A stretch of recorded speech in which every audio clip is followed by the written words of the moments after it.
বিভিন্ন সময় ভয়াবহ ভূমিকম্পে বিশ্বজুড়ে প্রাণ গেছে লাখ লাখ মানুষের।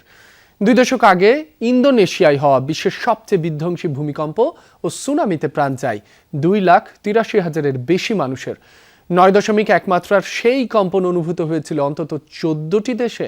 2010 সালে হাইতির ভূমিকম্পে নিহত হয় 1,60,000 মানুষ। ভূতাত্ত্বিক গঠনের কারণেই দক্ষিণ পূর্ব এশিয়ার দেশগুলো ভূমিকম্পের ঝুঁকিতে রয়েছে। 2004 সালের 26 ডিসেম্বর রীতিমতো তাণ্ডব নেমে এসেছিল ইন্দোনেশিয়ার সুমাত্রা আন্দামান দ্বীপপুঞ্জে। 19 মিনিট স্থায়ী 9.1 মাত্রার কম্পনে কেঁপে ওঠে ইন্দোনেশিয়া সহ আরও 14টি দেশ। আঘাত হানে সুনামি। প্রকৃতির ওই তাণ্ডবে প্রাণ যায় 2,83,000-এরও বেশি মানুষের। এটিকেই বলা হয় বিশ্বের স্মরণকালের অন্যতম ভয়াবহ ভূমিকম্প। 1 বছর পর আরেকটি বিধ্বংসী ভূমিকম্প অনুভূত হয় কাশ্মীরে। পাকিস্তান ও ভারত দুই দেশে নিয়ন্ত্রিত ভূখণ্ডেই 7.2 মাত্রার ভূমিকম্পে প্রাণ যায় 87,000-এরও বেশি মানুষের।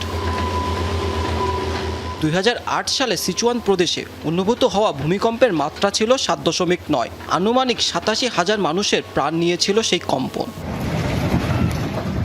নেপালে 2015 সালে স্মরণকালে শক্তিশালী দুটি ভূমিকম্পে প্রাণ হারায় প্রায় 9,000 মানুষ। ব্যাপক ক্ষতিগ্রস্ত হয়েছিল দেশটির 40% এলাকা। ভূমিকম্পের প্রভাবে বরফ ও ভূমিধস হয়েছিল এভারেস্টে। ইতিহাস বলে বরাবরই অন্যান্য অঞ্চলের চেয়ে ভূমিকম্পে সবচেয়ে বেশি ক্ষতিগ্রস্ত দক্ষিণ পূর্ব এশিয়ার দেশগুলো।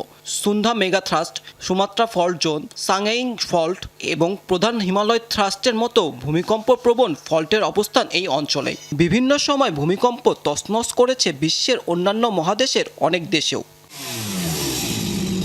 2010 সালে আরেকটি বিধ্বংসী ভূমিকম্পে তছনছ হয় ক্যারিবিয়ার দেশ হাইতি। 1,60,000 মানুষ জীবন হারিয়েছিল সেই দুর্যোগে। বহু বাড়িঘর পরিণত হয়েছিল ধ্বংসস্তূপে। বাস্তুচ্যুত হয়েছিল লাখ লাখ বাসিন্দা।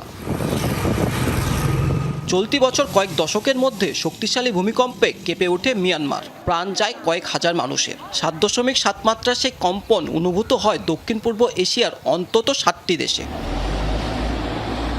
2 বছর আগে স্মরণকালের অন্যতম ভয়াবহ দুর্যোগের সাক্ষী হয়েছিল তুরস্ক সিরিয়া। 7.8 মাত্রার সেই ভূমিকম্পে তুরস্কেই 50,000-এরও বেশি মানুষের মরদেহ উদ্ধার হয়েছিল। সিরিয়ায় মেলে আরও 6,000 নিঃসন্দেহ।